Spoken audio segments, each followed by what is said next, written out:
Assalamualaikum warahmatullahi wabarakatuh. Innal hamdalillah nahmaduhu wa nasta'inuhu wa nastaghfiruh wa na'udzu billahi min shururi anfusina wa sayyiati a'malina. Man yahdihillahu fala mudhillalah wa man yudlil fala hadiyalah. Asyhadu an la ilaha illallah wahdahu la syarikalah wa asyhadu anna Muhammadan abduhu wa rasuluh.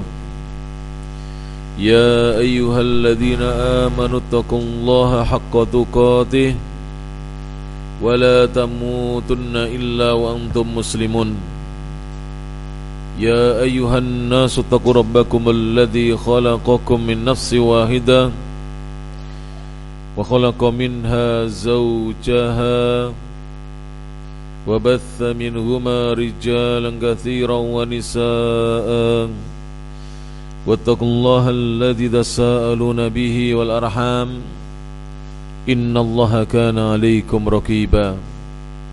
Ya ayyuhalladzina amanu taqullaha wa qulu qawlan sadida yuslih lakum a'malakum wa yaghfir lakum dhunubakum wa may yuti'illaha wa rasulahu faqad faza fawzan 'azima. Amma ba'd, fa inna asdaqal hadithi kitabullah wa khairal huda huda Muhammadin sallallahu alaihi wa ala alihi wasallam wa syarrul umuri muhdatsatuha fa inna kulla muhdatsatin bid'ah wa kulla bid'atin dhalalah wa kulla dhalalatin finnar.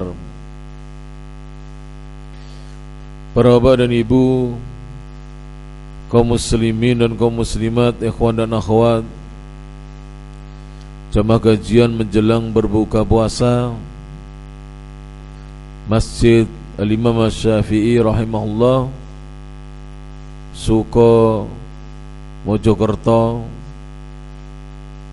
Semoga Allah subhanahu wa ta'ala senantiasa mencurahkan rahmatnya kepada kita sekalian.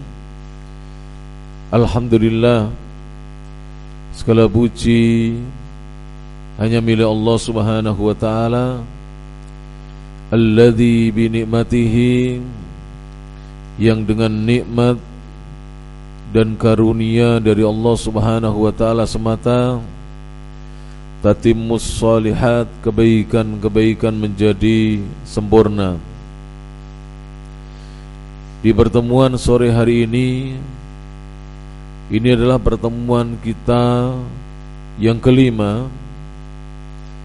Masih tersisa satu pertemuan lagi, insyaallah di hari Kamis sore. Di sore hari ini kita akan membahas tentang hutang dan bagaimana pandangan agama Islam tentang hutang. Hutang itu di dalam bahasa Arab disebut dengan atau dikatakan dengan ad-dain. Jamaknya adalah ad-duyun. Terkadang disebut dengan al-qardu. Jamaknya adalah al-qurud. Dan di dalam Islam, apabila kita diberi kelebihan oleh Allah subhanahu wa ta'ala harta, kemudian ada saudara kita yang betul-betul membutuhkan uluran tangan atau bantuan berupa hutang, maka kita disyariatkan untuk menghutanginya sesuai dengan kemampuan. Walaupun pihak yang berhutang tidak bisa memaksa saudaranya untuk menghutangi dirinya, akan tetapi dari sisi kita yang berharta atau diberi kelebihan harta, disyariatkan untuk membantu saudaranya yang memiliki kebutuhan dengan menghutanginya sejumlah uang. Di antara keutamaan dari menghutangi saudara kita yang membutuhkan, tapi dengan catatan betul-betul orang yang kita hutangi betul-betul membutuhkan. Uangnya bukan untuk foya-foya, bukan untuk beli baju, bukan untuk memperbagus rumahnya, atau ganti motor yang lebih keren kemudian berhutang. Tidak demikian. Betul-betul dia butuh untuk sesuatu yang betul-betul primer dan mendesak, maka disyariatkan bagi kita untuk memberikan bantuan. Fadluhu, di antara keutamaannya adalah disebutkan dalam hadis Nabi sallallahu alaihi wasallam, an Abi Hurairah radhiyallahu anhu, dari sahabat Abu Hurairah radhiyallahu anhu, nama beliau adalah Abdurrahman bin Sakhr ad-Dawsi, semoga Allah subhanahu wa ta'ala meridhai beliau. Sahabat ini beliau berkata, anna Nabiya sallallahu alaihi wasallam qala, sesungguhnya Nabi sallallahu alaihi wasallam bersabda. Mari kita simak sabda Nabi sallallahu alaihi wasallam, man naffasa an mu'minin kurbatan min kurabid dunya. Man naffasa, barang siapa yang meringankan,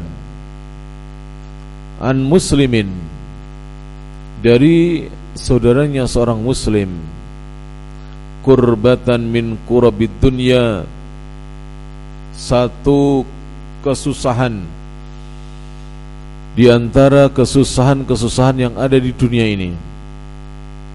Di orang itu meringankan dan memudahkan urusannya kaum muslimin, dia membantu. Maka Nabi sallallahu alaihi wasallam bersabda, naffasallahu anhu kurbatan min kurabi yaumil qiyamah. Naffasallahu, Allah akan meringankan, anhu, darinya, kurbatan, satu kesusahan, min kurabi, di antara kesusahan-kesusahan yaumil qiyamati, kelak pada hari kiamat.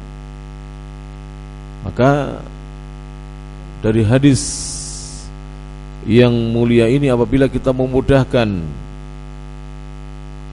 kesusahan yang menimpa seorang muslim saudara kita, di antara kesusahan-kesusahannya di dunia, kesulitan-kesulitan hidupnya di dunia, maka Allah akan mudahkan untuk orang yang membantu itu kelak kesusahannya pada hari kiamat. Kemudian Nabi SAW bersabda, wa man yassara ala mu'sirin, dan siapa yang meringankan urusannya orang yang mengalami kesulitan, yassarallahu alaihi, Allah akan ringankan untuknya urusan dia fid dunya wal akhirah, baik di dunia maupun di akhirat. Diringankan urusannya oleh Allah Subhanahu wa taala. Bahkan Rasulullah sallallahu alaihi wasallam melanjutkan sabdanya, wallahu fi aunil abdi, dan Allah senantiasa akan menolong seorang hamba, madamal abdu, selama hamba itu fi auni akhih, dia mau menolong saudaranya. Jadi kalau kita mau menolong saudara kita yang kesulitan, kesusahan, maka janji Rasulullah sallallahu alaihi wasallam, Allah akan membantu dan menolong kita. Oleh sebab itu, para jamaah rahmati Allah Subhanahu wa taala, kalau terkadang kita memiliki kesulitan dan kesusahan, lantas tidak ada satupun saudara kita, baik itu yang kerabat, keluarga maupun sesama muslim yang membantu, maka kita harusnya introspeksi diri. kita muhasabah. Mungkin kitanya yang selama ini tidak pernah membantu sesama. Jadi kita tidak ditolong oleh Allah Subhanahu wa taala karena kita berat untuk membantu sesama muslim. Hadis sahih diriwayatkan oleh Imam Muslim dalam kitab sahihnya. Hadis nomor 2699. Dan juga diriwayatkan oleh Imam Abu Daud dalam sunannya. Hadis nomor 4925. Dan juga diriwayatkan oleh Imam At-Tirmidzi dalam sunan atau jami'nya. Hadis nomor 4015. Dan hadis ini adalah hadis yang sahih, disahihkan oleh Syekh Muhammad Nasiruddin Al-Albani rahimahullahu ta'ala. Jadi intinya adalah siapa yang memudahkan kesulitan atau kesusahannya seorang mukmin di dunia, maka Allah akan memberikan balasan dengan memudahkan kesusahannya dia di akhirat kelak. Dan siapa yang meringankan atas orang yang ditimpa kesulitan, Allah akan ringankan untuknya di dunia dan di akhirat. Dan Allah akan senantiasa menolong seorang hamba selama hamba itu dia mau membantu dan menolong saudaranya. Dalil yang kedua tentang disyariatkan bagi kita untuk membantu saudara kita yang hendak berhutang, disebutkan dalam hadis An Ibnu Mas'udin radhiyallahu anhu dari sahabat yang mulia Abdullah bin Mas'ud radhiyallahu anhu, beliau mengatakan anna Nabiy sallallahu alaihi wasallam qala, sesungguhnya Nabi sallallahu alaihi wasallam bersabda, ma min muslimin, tidaklah ada seorang muslim yuqridu musliman, yang dia menghutangi saudaranya sesama muslim, qardon, dengan hutang tertentu, marrataini, dan dia menghutanginya sebanyak 2 kali. Jadi kalau ada seorang muslim dia telah menghutangi saudaranya dengan satu hutang tertentu sebanyak 2 kali hutang, illa kana kasadaqatiha marrah, melainkan apa yang diperbuatnya itu seperti halnya dia bersedekah sebanyak apa yang dia pinjamkan kepada saudaranya sebanyak 1 kali. Jadi misalkan ya, seorang menghutangi saudaranya yang pertama 100 juta, lalu dia menghutangi lagi 50 juta rupiah, jadi total 150 juta rupiah. Maka dia dihitung seakan-akan pahalanya seperti pahala orang yang bersedekah sebanyak 150 juta sekali. Masya Allah. Ini adalah perkara yang agung dari agama kita bagi kita yang diberi kelebihan harta. Jadi hadis ini untuk yang diberi kelebihan harta, bukan untuk yang mau pinjam ya. Kalau orang yang mau pinjam tidak boleh memaksa ya. Tetapi bagi yang diberi kelebihan harta oleh Allah Ta'ala, jika ada orang yang datang kepadanya untuk pinjam, maka dipinjami.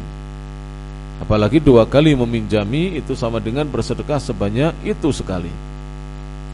Hadisnya hasan, diriwayatkan oleh Imam Ibnu Majah, hadis nomor 2430 dalam sunannya, dan dinyatakan hasan oleh Syekh Muhammad Nasiruddin Al-Albani rahimahullahu ta'ala dalam kitab Irwaul Ghalil, hadis nomor 1389. Sehingga mari berjamaah ya, dibantu, terutama kalau yang berhutang itu adalah saudara kandungnya atau orang-orang yang masih ada hubungan kekerabatan yang dekat, kemahroman dengannya. dan seterusnya. Maka hendaknya dibantu kalau kita bisa membantu, walaupun tentu melihat kepada orangnya juga. Kalau kita tahu bahwa yang berhutang itu ada kesungguhan untuk mengangsur atau mengembalikan, maka silahkan dihutangi sebanyak apa yang dibutuhkannya, sebanyak yang dibutuhkannya. Tapi kalau kita misalnya merasa nanti tidak dikembalikan, ya silahkan dibantu semampunya. Kalau kita rasa cukup dibantu sedikit, dibantu sedikit. Kalau dibantu separuh, dibantu separuh. Yang jelas keutamaan besar Allah berikan kepada mereka-mereka yang mau membantu saudaranya yang mengalami kesulitan. Kemudian bab berikutnya adalah tentang at-tasdidu fi. Ada peringatan keras, tegas dari Rasulullah sallallahu alaihi wasallam kepada mereka-mereka yang bergampangan dengan hutang. Ini ada peringatan dari Nabi sallallahu alaihi wasallam. Jangan sampai kita bermudah-mudahan urusan hutang. Kalau akad kita kepada saudara kita bukan meminta, ya, akadnya adalah pinjam, maka kita harus punya azam, niat yang kuat untuk mengembalikannya.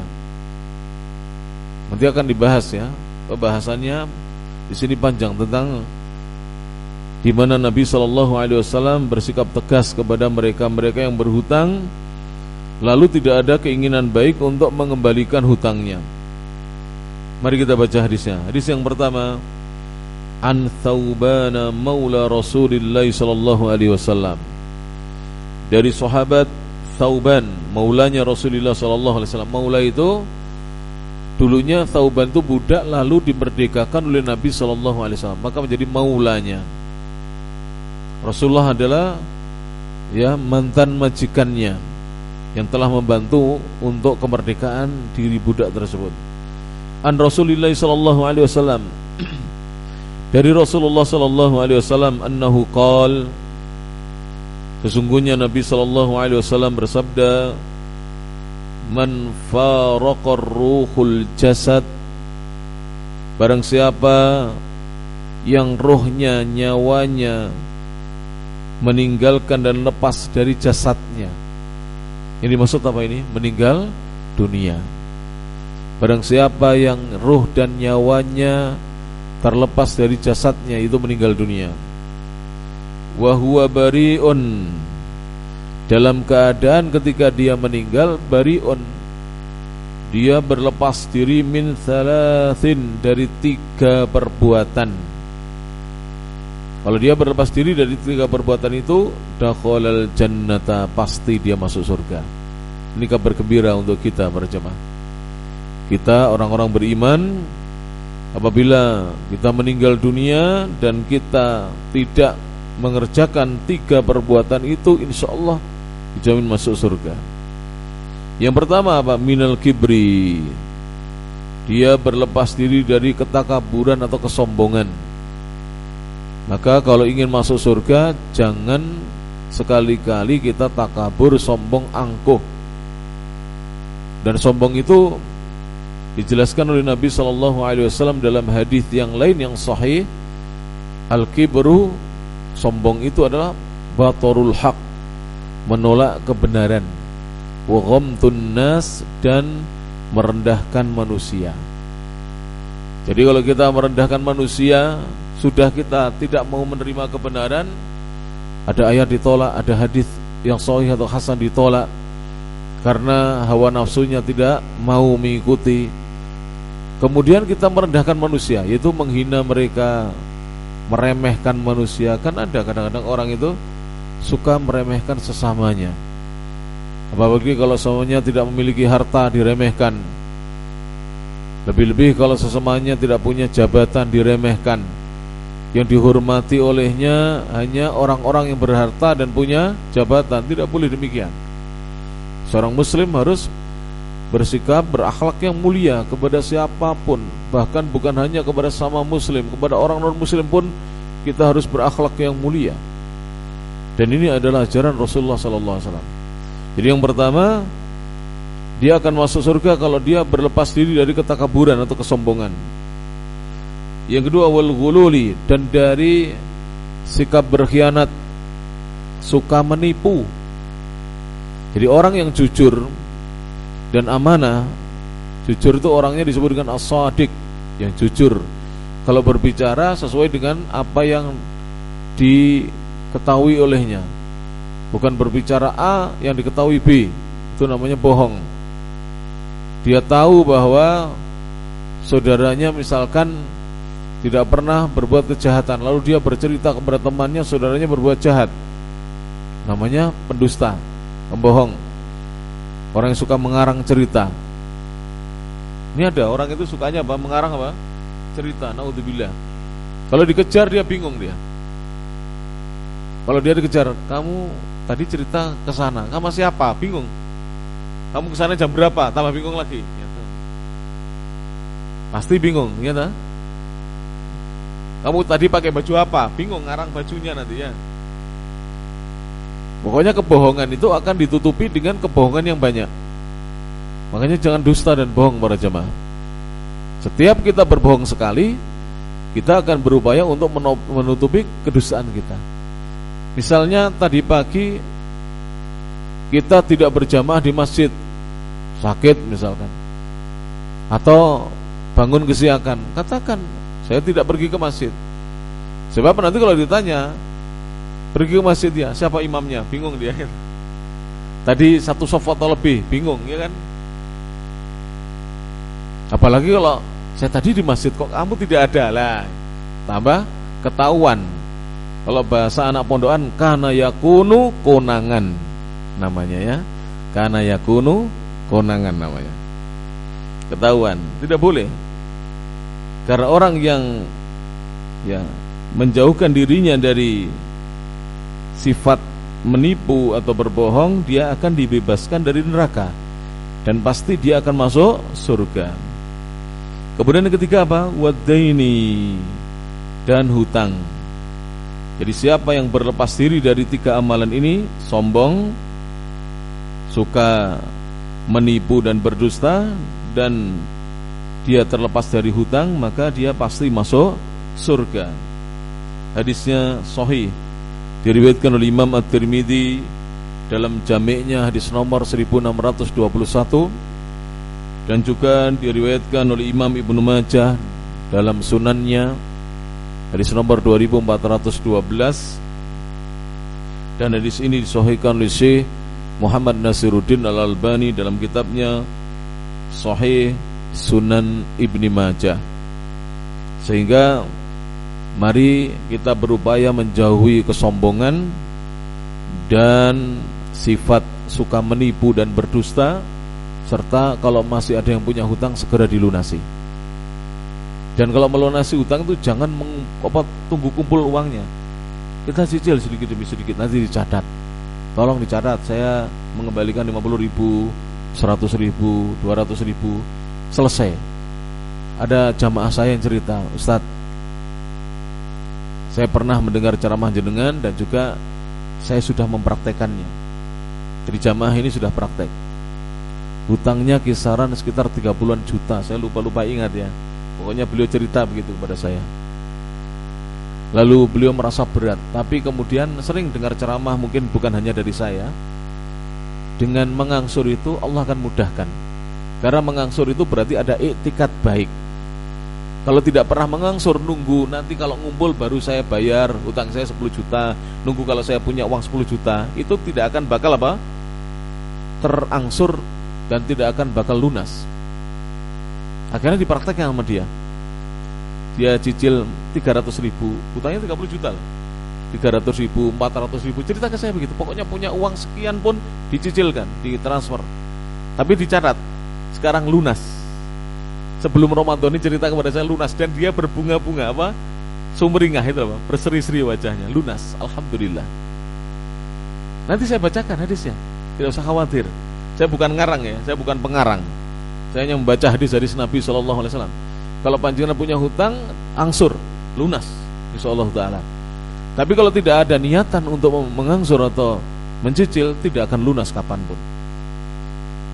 Toib. Sama dengan ini KDM. Tahu KDM apa tidak? Sekarang viral KDM. Tidak tahu KDM. Ini modelnya kan sekarang singkatan-singkatan kan. Orang sekarang ya. UAH, HRS kan gitu kan, singkatan-singkatan. KDM itu Kang Deddy Mulyadi, Gubernur Jawa Barat. Beliau diwawancarai mengatakan, kalau kita menunggu 3 juta dilunasi oleh pemilik kendaraan bermotor karena dia menunggak pajak kendaraan bermotor tahunannya, itu hanya dalam mimpi lunasnya. Tapi kalau ditunggu yang 250.000 dibayar, akhirnya kan diampuni. Itu ada pengampunan, pemutihan kalau istilah orang dulu ya, pemutihan. Jadi yang 18 tahun, ada yang sampai 15 tahun, 7 tahun, 5 tahun setengah, itu belum dibayar pajak kendaraan bermotornya, itu diampuni. Yang harusnya bayar 3 juta berapa, bahkan ada yang bayar sekian puluh juta, dia cukup bayar hanya 6 juta saja. Ada yang hanya bayar 250 juta saja. Ini berpikir realistis namanya. Kang Deddy Mulyadi, Masya Allah ya. Kita doakan mudah-mudahan pemimpin-pemimpin kita diberi hidayah oleh Allah Subhanahu wa taala ya. Diberi hidayah oleh Allah Subhanahu wa taala, betul-betul memikirkan kesejahteraan untuk rakyatnya. Karena pemimpin yang mensejahterakan rakyatnya nanti dijamin surga. Kalau ada pemimpin yang adil kemudian berupaya untuk membuat sejahtera rakyatnya, dijamin surga. Tapi pemimpin yang membuat sulit umatnya Nabi Muhammad, dia akan dibuat sulit oleh Allah Subhanahu wa taala kelak pada hari kiamat. Ini penting untuk disampaikan ya. Thayyib. Kemudian hadis yang berikutnya tentang peringatan keras dari Nabi sallallahu alaihi wasallam terhadap hutang, dan jangan kita memudahkan hutang. Bahkan sahabat dahulu ya, itu lebih baik menjual sesuatu yang dimiliki daripada berhutang. Bahkan Imam Malik itu pernah seluruh perabotan rumahnya habis dijual agar beliau bisa menuntut ilmu dan mencari hadis Nabi SAW. Ya, orang sekarang tidak bergampangan masalah hutang, tapi tidak ada niatan baik untuk mengangsur atau membayarnya, maka tercela. Disebutkan dalam hadis Nabi SAW, wa an Abi Hurairah radhiyallahu anhu, dari Abu Hurairah radhiyallahu anhu. Ini pembahasan saya ini faktual enggak, ikhwan, para jamaah, bapak-bapak? Faktual. Dan saya tidak sedang mengkritisi siapapun, tapi saya sedang memberi solusi dari Islam. Ada solusinya. Ya. Kalau kita lihat ada saudara kita berhutang dan kita punya uang banyak, kan kita kan setiap tahun kalau sudah 1 nisab, sudah 20 mithqal, isruna mithqalan, atau 85 gram emas, kita kan disuruh berzakat. Kalau uang kita sudah 1 haul kita simpan, kita disuruh untuk mengeluarkan zakatnya. Zakatnya berapa? 2,5%. 2,5% itu 1/40. Kalau misalkan harta kita 1 M, berarti kita wajib zakat 25 juta. Kita keluarkan, iya kan? Kita keluarkan 25 juta. Itu 1/40-nya. Nah, sebagian dari asnaf yang berhak mendapatkan zakat mal kita adalah orang-orang yang masih punya hutang. Dibantu, walaupun kita tidak bisa membantu seluruhnya untuk melunasi hutangnya, minimal diringankan. Dan kalau kita masih punya hutang, mendapatkan zakat mal, segera zakat ini yang kita dapatkan ini kita sahurkan atau kita cicilkan. Ini tuntunan agama para jemaah yang rahmati Allah Subhanahu wa taala. Nabi sallallahu alaihi wasallam bersabda, qala Rasulullah sallallahu alaihi wasallam, Rasulullah sallallahu alaihi wasallam bersabda, nafsul mu'mini mu'allaqatun bidainihi. Jiwanya seorang mukmin itu terikat dengan hutangnya, hatta yuqdu anhu, hingga dilunasi. Jadi jiwanya seorang mukmin itu terikat dengan hutangnya sampai dilunasi. Hadisnya diriwayatkan oleh Imam At-Tirmidzi dalam Jami' atau Sunannya, hadis nomor 1084, Dan hadis ini disebutkan oleh Syekh Muhammad Nasiruddin Al-Albani dalam kitab Mishkatul Masabih, hadis nomor 2915, dan juga disebutkan oleh beliau dalam kitab Sahihul Jami', hadis nomor 6779. Hadisnya hadis yang sahih. Maka jangan sampai ya jiwa kita tergantung disebabkan kita belum melunasi hutang-hutang kita. Kemudian yang keempat, wa an ibni Umar radhiyallahu anhuma, dari sahabat yang mulia Abdullah bin Umar radhiyallahu anhuma qala, beliau berkata, putranya Umar bin Al-Khattab ini mengatakan, qala Rasulullah sallallahu alaihi wasallam, Rasulullah sallallahu alaihi wasallam bersabda, man mata wa alaihi dinarun aw dirham, barang siapa yang meninggal dunia dan dia masih memiliki hutang 1 dinar, berarti 1 keping uang emas, kepingan uang emas, atau 1 dirham, 1 kepingan uang perak. 1 dinar itu berapa? 4,25 gram emas, 4/4 gram emas, itu 1 dinar. Kalau seandainya emasnya 1 juta, berarti 4.250.000. Tapi emas sekarang sudah sampai tembus antam itu 1,7 sekarang. Banyak yang laba ini, banyak. Dan nanti cari di internet ya. Saya pernah mengikuti diskusi oleh seorang ustadz, beliau doktor lulusan Mesir atau Madinah, saya lupa, antara Mesir dan Madinah, doktor fikih. Dan beliau membahas tentang bahwa orang yang mau berhaji, kalau dia menyimpan uangnya dalam bentuk emas, bukan uang nominal, dolar, rial atau rupiah, bukan, tapi dalam bentuk emas, maka justru ketika dia nanti datang waktunya untuk berhaji, pembayarannya lebih murah, jatuhnya lebih murah. Jadi ada di HP saya belum bisa melihat, tapi di HP saya ada, dan nanti bisa dicari ya. Kalau dikuruskan dengan emas sekarang ini, coba biaya haji tahun lalu berapa? Tahun lalu 50 berapa? 6 ya. Dibagi 1.700.000, berapa gram keluarnya? Jadi biaya haji tahun lalu 56 juta. Bagi 1.700.000 berapa munculnya? 32 gram. 32,9. Dan tahun ini kabarnya dari Menteri Agama diturunkan biaya hajinya. Jadi turun. Masya Allah. Jadi kalau kita menyimpan dalam bentuk emas ya, maka nanti biaya haji itu turun. Maksudnya kita bayarnya lebih murah kalau dalam bentuk emas. Jadi kalau dulu berapa gram itu turun, setiap tahun itu turun. Dan yang ajaib adalah emas 1 dinar ya, kepingan emas, uang logam emas 1 dinar, dari dulu sampai sekarang itu bisa dibelikan kambing 1 atau 2 ekor kambing. Dari dulu sampai sekarang. Sekarang 1 dinar berapa tadi? 4,25 gram. Tolong diingat-ingat ya, 1 dinar itu 4,25 gram emas. Katakanlah kalau sekarang misalnya, tolong dikalikan 4,25 gram kali 1,7 juta berapa? 7.200.000. Itu bisa beli kambing 1 atau 2 dari dulu di zaman Nabi sampai sekarang. Bahkan lebih itu, susuk, ya kan? Kalau beli kambing 1, apalagi kambing yang masih muda atau kambingnya domba, ya, kibas itu susuk, kelebihannya banyak.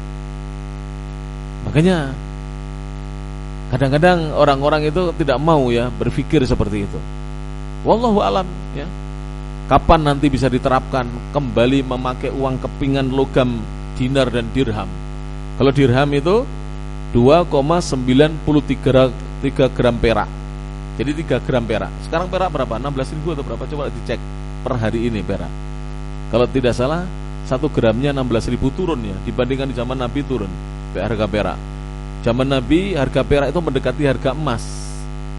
Harga perak mendekati harga emas. Terpautnya tidak terlalu banyak. Berapa harganya? Makanya kan dulu ya, kalau kita memakai nisabnya perak kan 595 gram, itu setara dengan 85 apa? Gram emas. Tapi sekarang tidak setara itu. Berapa sekarang harga perak per hari ini? Kalau tidak salah 16 ribuan, sekitar itu per gramnya harga perak. Berapa? 35 ribu, ya sekapa. Itu yang perak terbaik 35 ribu. Kali 3 berapa? Kan cuma 100 ribu. Hanya 100 ribu nilainya itu, 3 gram perak. Kembali kepada hadis Nabi SAW, perhatikan. Barang siapa yang meninggal dunia dan dia memiliki hutang 1 dinar, berarti senilai berapa tadi? 7 jutaan. Atau perak senilai 100 ribu. Kemudian ya, dia tidak membayarnya, qudiya min hasanatihi, qudiya akan dilunasi min hasanatihi, dari kebaikan-kebaikannya. Jadi kalau sampai meninggal dia belum melunasinya, maka nanti pada hari kiamat kebaikan-kebaikan dia, pahala-pahala dari amal solehnya dia diambil, kemudian diberikan kepada orang yang dulu menghutanginya, yang belum dilunasi hutangnya. Laisa thamma dinarun, karena di sana di akhirat tidak ada uang dinar, kepingan uang emas tidak ada. Wala dirham, dan tidak ada dirham. Kita tidak bisa membawa serta uang kita. Kalau sudah kita masuk ke dalam alam kubur, yang kita bawa hanya amal soleh kita, yang menemani hanya amal soleh kita. Hadisnya hadis yang sahih, diriwayatkan oleh Imam Ibnu Majah dalam sunannya, hadis nomor 2414, dan disahihkan oleh Syekh Al-Albani dalam kitab Sunan Ibnu Majah. Sehingga jemaah sekalian rahmatullah taala, ini pelajaran bagi kita ya. Jangan sampai kita meninggal dunia masih punya hutang. Sejak saya bacakan hadis ini, panjenengan mendengar ya, mudah-mudahan kita semuanya dapat hidayah, Allah bebaskan kita dari hutang-hutang. Amin amin ya rabbal alamin. Dan semoga yang masih punya hutang mulai dari saat ini dirinci hutangnya, ditulis. Seperti ikhwan tadi, bapak itu tadi yang cerita ke saya itu hutang-hutangnya semua ditulis. Kemudian totalnya berapa. Setelah itu dia berupaya melunasi yang kecil dulu. Yang hutangnya kecil dulu dilunasi, kemudian yang agak besar sampai selesai. Dan itu cepat sekali. Tidak sampai bertahun-tahun. Hutang yang sekitar 30 juta dilunasi oleh Allah Subhanahu wa taala, dibantu oleh Allah Subhanahu wa taala untuk melunasinya. Nanti saya akan bacakan dalilnya.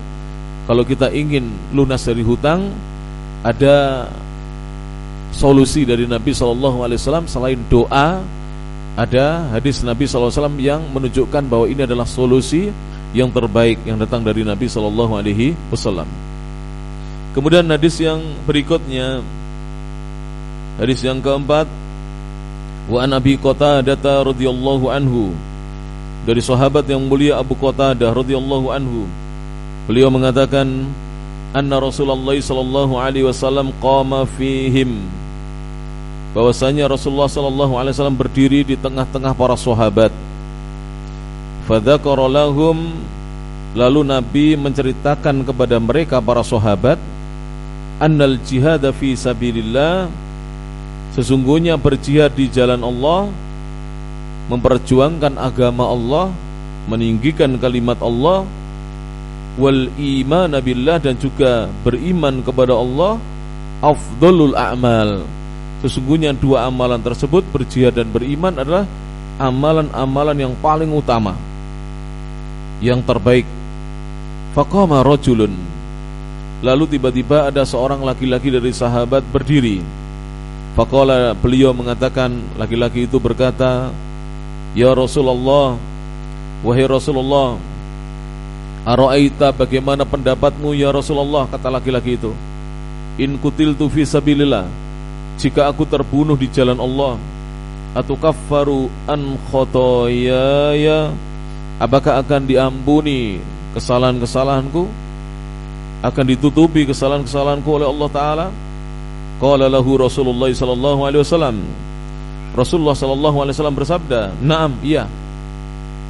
Kalau kamu terbunuh di jalan Allah, semua kesalahan-kesalahanmu akan diampuni. In kutilta fi sabilillah, jika kamu betul-betul terbunuh di jalan Allah, wa anta sabirun, namun ketika kamu terbunuh itu kamu bersabar, muhtasibun, dan kamu hanya mengharapkan pahala di sisi Allah dengan jihadmu tersebut, dengan kamu berperang meninggikan kalimat Allah tersebut. Mukbilun, kamu dalam keadaan maju, jadi meninggalnya itu bukan kabur tapi maju. Wairu mudbirin, dan tidak mundur ke belakang atau kabur. Karena dalam ketentaraan atau kemiliteran tercela seorang itu mati dalam keadaan mundur, kecuali pemimpin pasukannya atau panglima perangnya menyuruh untuk mundur.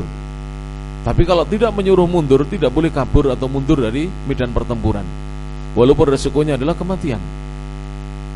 Tsumma qala Rasulullah sallallahu alaihi wasallam, kemudian Rasulullah sallallahu alaihi wasallam bertanya kembali kepada sahabat tersebut, kaifa qult, tadi apa yang kamu katakan, kata Rasulullah. Qal, sahabat itu mengatakan, beliau matur kepada Nabi, ara'aita, bagaimana pendapatmu ya Rasulullah, in kutiltu fi sabilillah, jika aku terbunuh di jalan Allah, atukaffaru anni khotoyaya, apakah akan diampuni untukku kesalahan-kesalahanku? Faqala Rasulullah sallallahu alaihi wasallam, Rasulullah sallallahu alaihi wasallam bersabda, na'am, iya, kesalahan-kesalahanmu, dosa-dosamu akan diampuni oleh Allah. In kutilta fi sabilillah, jika kamu betul-betul terbunuh di jalan Allah. Wa anta sabirun, dalam keadaan kamu bersabar ketika meninggal. Muhtasibun, dan mengharapkan pahala dari sisi Allah. Mukbilun, kamu sedang maju ke arah musuh. Ghairu mudbirin, tidak kabur atau lari dari musuh. Illa daina, kecuali hutang.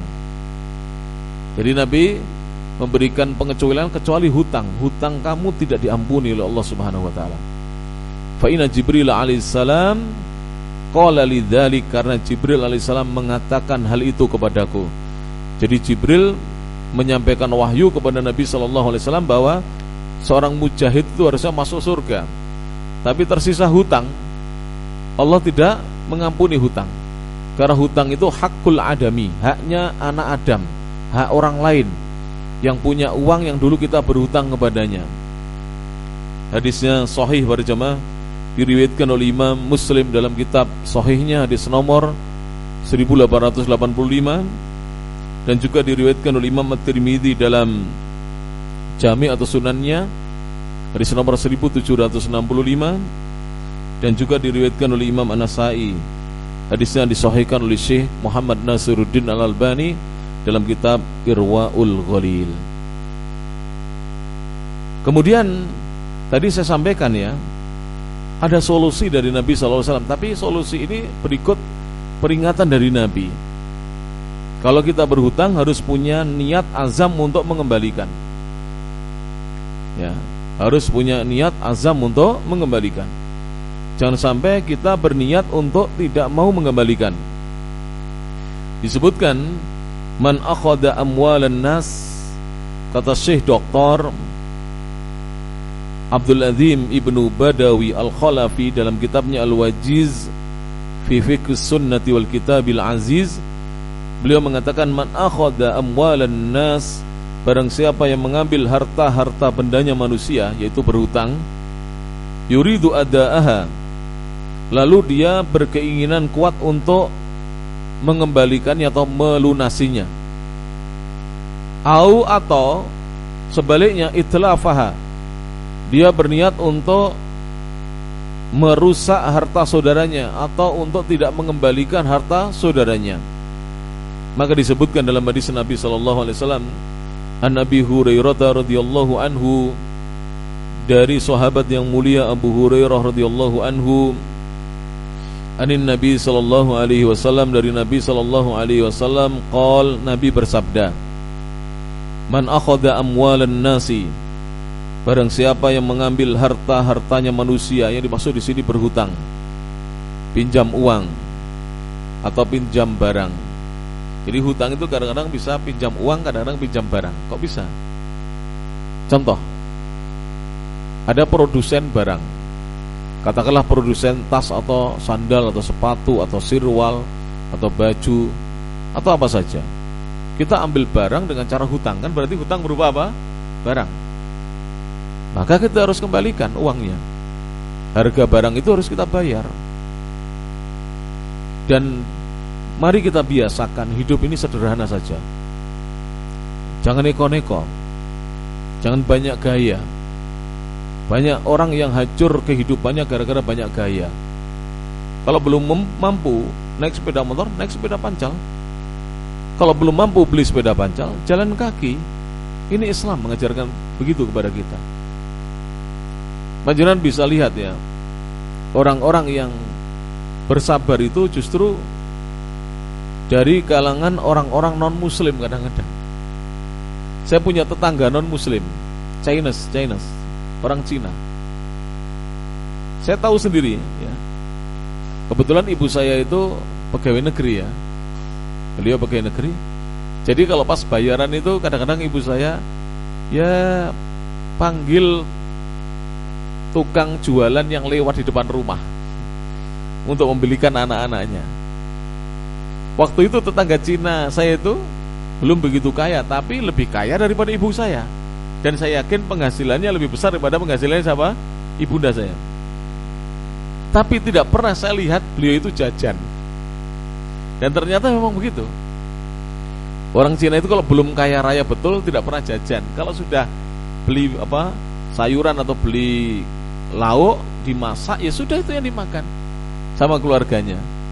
Makanya rata-rata mereka itu perkembangannya secara ekonomi itu pesat.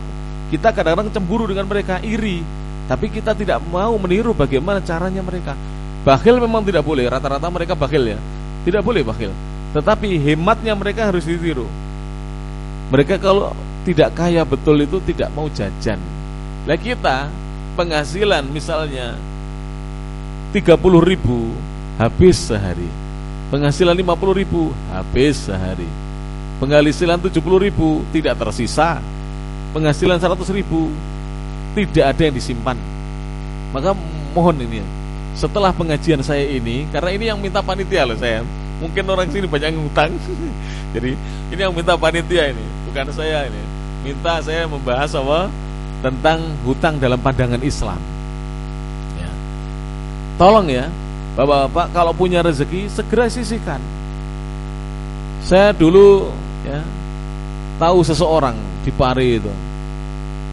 Saya bukan menggibah, jadi saya sebut namanya karena bukan gibah. Kalau bukan gibah boleh sebut namanya. Namanya Bapak Haji Maskur Yusuf. Orangnya tampan, tinggi, lebih tinggi daripada saya. Tingginya 170 lebih. Putih, tampan, tidak gemuk seperti saya. Tapi orangnya itu dermawan sekali. Jadi suka memberi orang. Tapi dia juga pintar menyisihkan uang. Jadi dia ini punya kaleng. Zaman dahulu kaleng-kaleng kerupuk itu lah. Ini untuk bayar pegawainya beliau. Beliau ini punya usaha. Awalnya hanya jualan es dawet di pasar baru Pare. Es dawet dipikul pakai gentong itu lah, pakai tempatnya dawet itu ya, yang dari tanah liat itu dipikul. Akhirnya punya warung. Warung sotonya terkenal, soto ayam kampung dan es dawet sampai sekarang. Kalau pas ke Pare, mampirlah ke rumah makan dua-dua. Kalau tidak, iman lewat Pare tidak mampir rumah makan dua-dua. Legendaris itu. Itu rumah makan sudah puluhan tahun yang lalu. Sejak saya belum lahir sudah ada. Saya sekarang 50 tahun usianya. Sejak saya belum lahir sudah ada. Rumah makan legendaris. Sampai sekarang masih. Insya Allah di Google ada itu. Google Sherlock itu cari ya, di ada itu insya Allah. Rumah makan dua-dua di tengah-tengah kota Pare. Beliau itu, jadi ini untuk setiap hari itu keuntungannya langsung dipisah-pisah. Ini untuk belanja, ini labanya untuk bayar karyawan 1 bulan sekali, ini untuk bayar sekolah anak-anak, ini untuk listrik dan kebutuhan air atau pam, saya tidak tahu, pokoknya banyak. Dan ini untuk zakat. Setiap tahun zakatnya itu saya tidak tahu ya. Tapi orang yang antri ratusan pokoknya. Kira-kira kalau yang antri ratusan berapa Pak? Seandainya 100 ribuan dikasih, belum zakat fitrnya, berasnya itu 100 ribu kali 100 berapa sudah? Berapa sudah? 10 juta ya? 100 ribu kali 100 berapa? 10 juta minimal itu.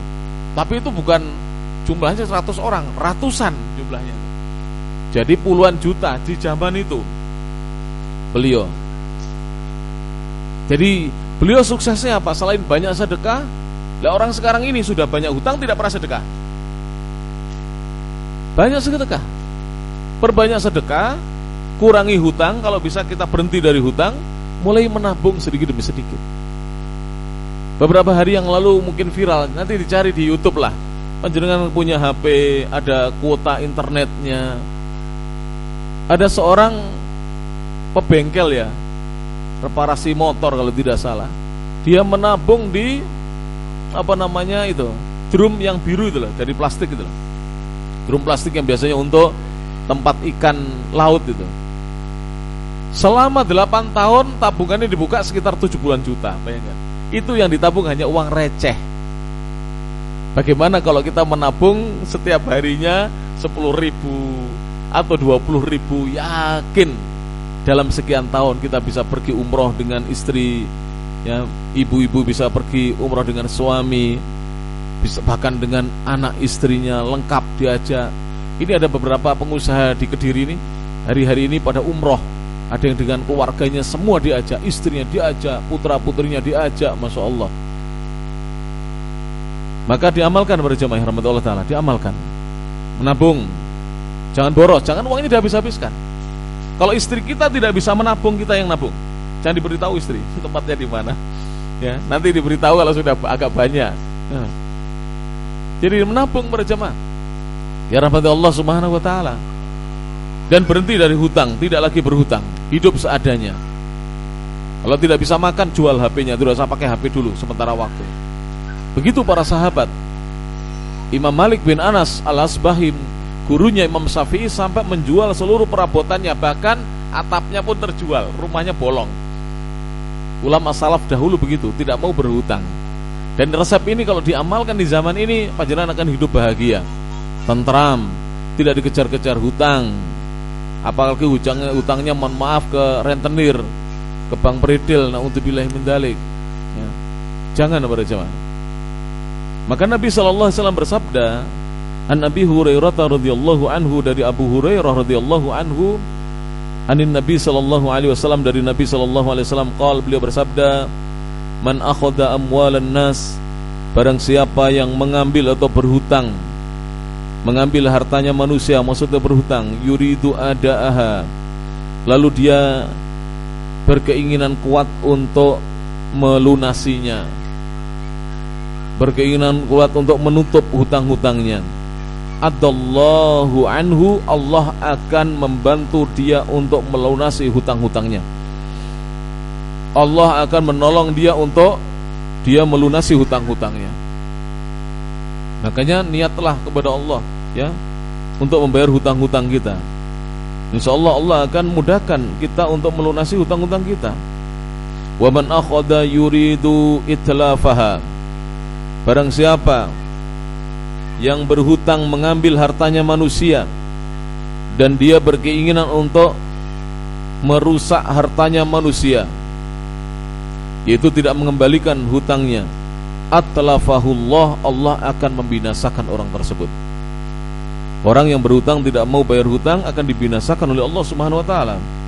Hadisnya sahih, diriwayatkan oleh Imam Al-Bukhari, hadis nomor 2387. Kisah-kisah tentang orang-orang yang berhasil lunas dari hutangnya itu banyak yang masuk ke saya. Orangnya cerita sendiri. Yang tadi barusan sekitar hutangnya 30-an juta, cerita saya. Ada yang hutangnya miliaran, cerita saya sendiri. Bahkan, tapi saya belum izin kepada beliau untuk cerita namanya ya. Bahkan ketika itu saya singgung tentang riba. Jadi saya ceramah itu tentang bahaya riba. Langsung semua asetnya dijual dan dikelopkan untuk membayar seluruh hutang-hutang ribanya yang miliaran. Apa yang terjadi, Pak? Sempat beberapa waktu itu jatuh miskin. Maksudnya tidak punya apa-apa. Bahkan beliau cerita ke saya, ke masjid, kemana itu naik sepeda ontel. Sebelumnya itu naik mobil bagus-bagus, tapi mobil yang belum lunas. Makanya kalau keserempet kan ngamuk dah. Nah, kalau mobil sudah lunas, keserempet santai, Pak. Tapi kalau belum lunas, ngamuk-ngamuk ya, itu ciri belum lunas. Kalau sudah lunas, insya Allah tidak. Apalagi sudah ngaji ya, tidak ada keserempet terus ngamuk-ngamuk, tidak ada, Pak.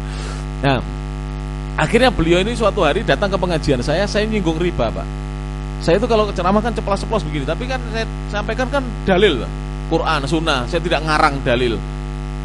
Lalu tiba-tiba dia ini kena, langsung masuk dalam hatinya. Pulang sama istrinya, dia mengatakan, "Ma, kita jual aja semua aset kita. Kita kelopkan, kita lunasi hutang-hutang kita. Kelop, tapi tidak punya apa-apa. Kontrak rumah, naik sepeda pancal, dulunya naik mobil yang mewah. Saya tahu sendiri. Bahkan saya belum pernah naik mobilnya. Mobilnya mewah. Setelah itu saya pulang dari Saudi 2017 akhir, beliau datang ke rumah saya. Entah awal 2018 atau 2017 akhir, saya baru pulang dari Saudi. Datang, "Pak Ustadz, saya mau terima kasih," katanya. "Saya dulu Ustadz sampaikan tentang riba, langsung saya sama istri membereskan semua hutang riba. Panjenengan tidak tersinggung dengan ceramah saya?" "Tidak Ustadz, saya malah bersyukur. Setelah itu alhamdulillah rezeki saya seperti bola salju yang menggelinding," katanya. Jadi pertama itu jatuh miskin dulu, tidak punya apa-apa. Tapi setelah itu seperti bola salju yang menggelinding. Langsung tidak berapa lama, itu hanya selang beberapa hari dikirim motor Beat ke saya, masih baru. Alhamdulillah, masih tergolong baru. Dikirim motor Beat, Pak. Saya dikasih hadiah Beat. Ya nanti sampean kalau berhasil kasih hadiah saya.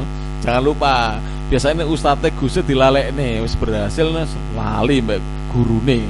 Jadi jangan lupa dengan gurunya. Ya gak Beat lah, paling gak sate 10 bungkus gitu kan ya, lumayan ya. Kan Rasulullah pernah juga setelah mengajari sesuatu kepada para sahabat minta bagian. Boleh itu, guru itu boleh meminta, Pak. Bukan meminta-minta ngemis itu ya. Kan yang mengajari ilmunya ya kan. Yang mengajari ilmunya para jamaah rahmat Allah taala. Thayyib. Jadi bapak-bapak dan ibu-ibu yang masih punya hutang dicicil, Pak. Dicatat dulu. Jadi caranya beberapa jamaah saya itu dicatat dulu hutang-hutangnya supaya tidak lupa, karena manusia bisa lupa hutang ini.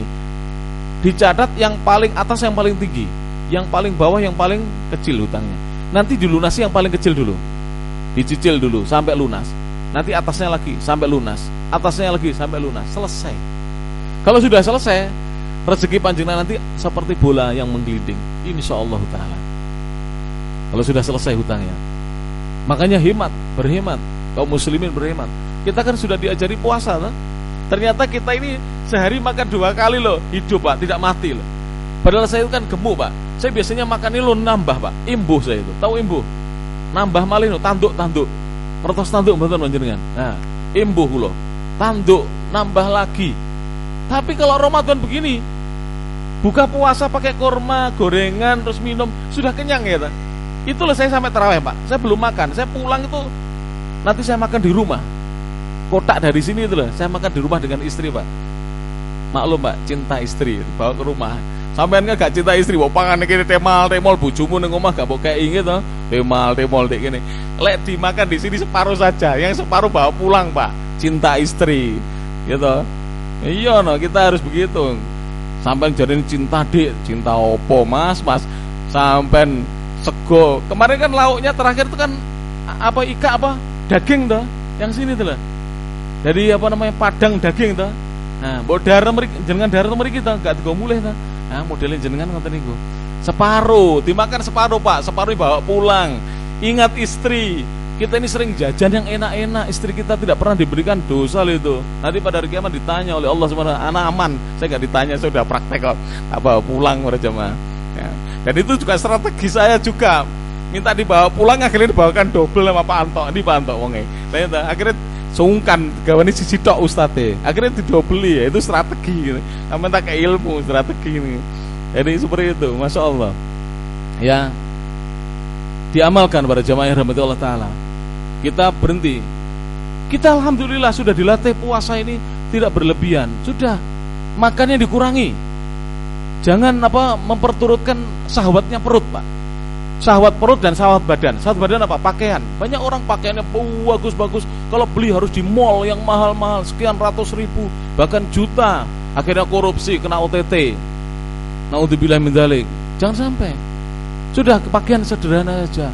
Pakaian yang di lemari itu banyak yang tidak pernah kita pakai. Kok beli lagi. Ramadan itu tidak ada syariat beli pakaian baru. Yang ada nanti 1 Syawal pakai pakaian yang terbaik.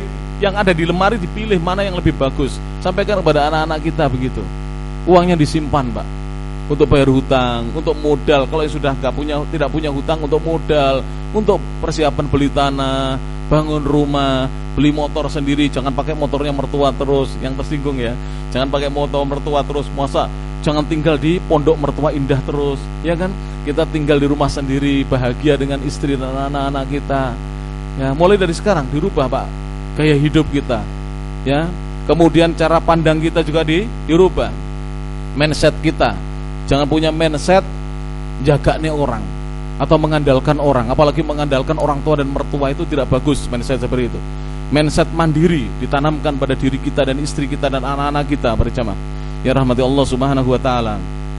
Kemudian hadis yang berikutnya, hadis yang barusan saya bacakan, hadis yang sahih diriwayatkan Imam Al-Bukhari, hadis nomor 2387. Lalu dalam hadis yang berikutnya an Syuaib ibn Amr, dari Syuaib bin Amr radhiyallahu anhu qala, beliau berkata, atau rahimahullahu taala, beliau berkata, haddatsana Suhaib al-Khairu, telah meriwayatkan kepada kami Suhaib al-Khairu an Rasulillah radhiyallahu anhu an Rasulillah sallallahu alaihi wasallam. Qala, Rasulullah bersabda, ayyuma rajulin, lelaki manapun yadinu dainan, yang mengambil hutang atau yang pinjam uang, wa huwa mujmi'un, lalu dia berniat an la yuwaffiyahu iyyahu, untuk tidak melunasi hutangnya itu kepada laki-laki yang punya uang yang telah menghutanginya. Laqiyallaha sariqan, maka kelak laki-laki yang berhutang yang berniat tidak mau membayar hutangnya itu akan menjumpai Allah sebagai seorang pencuri. Jadi menjumpai Allah, dia tercatat sebagai seorang pencuri karena mengambil harta saudaranya dan tidak mengembalikannya. Kan pencuri kan begitu, mengambil harta saudaranya lalu tidak dikembalikan, itu kan mencuri namanya. Hadisnya hadis yang hasan sahih, diriwayatkan oleh Imam Ibnu Majah dalam sunannya, hadis nomor 2410. Dan hadis ini disebutkan oleh disahihkan oleh Syekh Muhammad Nasiruddin Al-Albani dalam kitabnya Sahih Sunan Ibnu Majah. Dan di dalam Islam ini ada pembahasan khusus ya tentang al-amru bi ada'i dain, perintah agama untuk kita melunasi hutang-hutang kita dan menutup hutang-hutang kita. Ini perlu kerjasama, Pak. Seperti jamaah saya yang saya ceritakan tadi, hutangnya miliaran itu, beliau kerjasama dengan istrinya. Karena saya belum izin kepada beliau, ini kan bukan ghibah ya, ini menceritakan kebaikan. Kerjasama, dibebaskan, semua hutangnya dibayar, dijual rumahnya, dijual kendaraannya, dijual tanahnya, dibayar pada jamaah. Itu bahagia. Pernah ada seorang datang ke rumah saya, Pak jamaah. Gus, katanya, saya dipanggil Gus atau Pak Ustadz, biasanya orang desa manggil saya Gus. Tolong diberi solusi. Saya banyak hutang. Saya tanya, punya yang bisa dijual? Saya bilang gitu. Ada, tapi itu tempat tinggal. Jual, saya bilang gitu. Nanti punya rumah baru. Saya gitu kan. Saya gitu kan, jual. Nanti setelah dijual, uang itu dibayarkan hutang, sisanya beli rumah baru atau bikin rumah sendiri. Punya rumah baru. Dan orang itu kalau tinggal di rumah baru, Pak, itu ada perubahan suasana. Itu nanti akan bisa apa? Lebih menenteramkan hati kita secara psikologi nafsiyah kita. Ada orang rumahnya itu 2 miliar, Pak. Dia punya hutang tapi mikir terus, man saya jual, ini warisan orang tua saya, jual, saya bilang gitu. Walaupun warisan orang tua, jual. Kamu kan tidak menggunakan untuk maksiat. Kamu itu melunasi hutang. Melunasi hutang itu ibadah. Melunasi hutang itu apa? Ibadah. Ibadah kepada Allah Subhanahu wa taala, kan kewajiban. Kewajiban berarti kan ibadah. Allah memerintahkan kita untuk melunasi hutang. Itu kalau rumahnya 2M itu dijual, hutangnya loh tidak sampai 100 juta. Dia nanti masih punya uang 1M lebih. Ya toh? 1,9 apa? M. Nanti beli rumah tidak usah yang bagus-bagus, udah enggak usah yang mahal-mahal, 300 juta. Lainnya uangnya disimpan untuk modal dan seterusnya. Jangan seperti sebagian saudara kita dapat kompensasi ganti rugi tanah sawahnya ketika dibuat tol, dihabiskan beli barang semuanya. Keliru ini. Akhirnya setelah sekian tahun barangnya dijual semuanya. Sawah tidak punya, mobil tidak punya, uang tabungan tidak ada. Ini salah konsep dalam memahami. Makanya belajar Islam berjamaah yang rahmati Allah Ta'ala. Sudahlah, amalkan apa yang sudah diamalkan oleh beberapa jamaah saya. Mulai dari malam hari ini bilang kepada istri, "Dek, kita stop hutang kita, tidak hutang lagi. Lalu hutang ini mulai kita cicil, mana yang paling kecil kita cicil." Kata Ustadz, kita cicil. Kita niat untuk mengembalikan. Insya Allah tidak berapa lama kembali lunas. Nanti baru kita berpikir untuk menabung sedikit demi sedikit. Nanti kalau sudah biasa mencicil itu, orang biasa menabung pada jemaah. Karena dia punya tanggung jawab untuk mengembalikan uang orang lain, harta orang lain. Jangan sampai kita dibinasakan oleh Allah Subhanahu wa Ta'ala. Bagaimana perintah agama Islam untuk melunasi hutang? Disebutkan dalam Al-Quran surat An-Nisa ayat 58. Allah Ta'ala berfirman, Qala Ta'ala, Innallaha ya'murukum an tu'addul amanati ila ahliha. Sesungguhnya Allah memerintahkan kepada kalian, wahai orang-orang beriman, agar kalian menunaikan amanah-amanah itu kepada yang berhak kalian tunaikan amanah. Dan di sini diantaranya adalah membayar hutang. Wa idza hakamtum bainan nas, dan apabila kalian menghukumi di antara manusia, ang tahkumu bil adli, hendaknya kalian menghukumi dengan adil. Innallaha ni'imma ya'idukum bih. Sesungguhnya Allah adalah sebaik-baik zat yang telah memberikan wejangan dan nasihat kepada kalian semuanya. Pertama, untuk melunasi hutang. Yang kedua, untuk menghukumi di antara manusia dengan adil. Innallaha kana sami'an basira. Sesungguhnya Allah adalah zat yang maha mendengar lagi maha melihat. Kemudian pada jamaah rahmati Allah Ta'ala, ada bab yang terkait pelunasan hutang, yaitu husnul qadha. Bagus di dalam melunasi dan membayar hutang. Karena apa? Biasanya kita kalau lagi datang kepada seseorang meminjam uang, biasanya kata-kata kita lembut atau kasar? Kalau pinjam uang, Pak, lembut ya, senyum ya kan, bosonya halus. Tapi kalau ditagih bagaimana? Kalau ditagih bagaimana? Ya tidak boleh marah kalau ditagih. Itu haknya yang menagih. Ya tidak boleh marah harusnya. Kenapa dahulu kita lembut ketika datang untuk meminjam, tapi ketika ditagih kita marah? Jangan marah. An Abi Hurairah radhiyallahu anhu qol, dari Abu Hurairah radhiyallahu anhu beliau berkata, kana li rajulin 'alan nabi sallallahu alaihi wasallam sinnun minal ibil. Dahulu ada seorang laki-laki yang mana Nabi pernah berhutang, ya, 1 ekor onta yang sudah berumur. Sinnun minal ibil, 1 ekor onta yang sudah berumur. Dan onta itu kalau onta itu berbeda dengan sapi atau apalagi kambing. Kambing 8 bulan, 1 tahun sudah dikatakan berumur. Kalau sapi 2 tahun, kalau onta 5 tahun. Jadi sudah berumur ontanya. Faja'ahu yataqadah, maka laki-laki itu datang kepada Nabi menagih hutang yang ada pada diri Nabi. Faqala Nabi sallallahu alaihi wasallam, maka Nabi bersabda, karena ini hutang negara, maka Nabi mengatakan, a'tuhu, berikan onta yang seumuran dengan yang aku pinjam kepadanya. Fatalabu sinnahu, maka para sahabat yang ditugasi mencari yang seumuran. Falam yajidu, tapi tidak mendapatkan, illa sinnan fauqaha, kecuali onta yang umurnya di atasnya, berarti sudah 6 tahun atau 7 tahun, bukan 5 tahunan. Faqala, Nabi mengatakan, a'tuhu, berikan. Faqala, maka laki-laki itu berkata, aufaitani, wahai Muhammad sallallahu alaihi wasallam, wahai Rasulullah, engkau telah melunasi untukku dengan sempurna.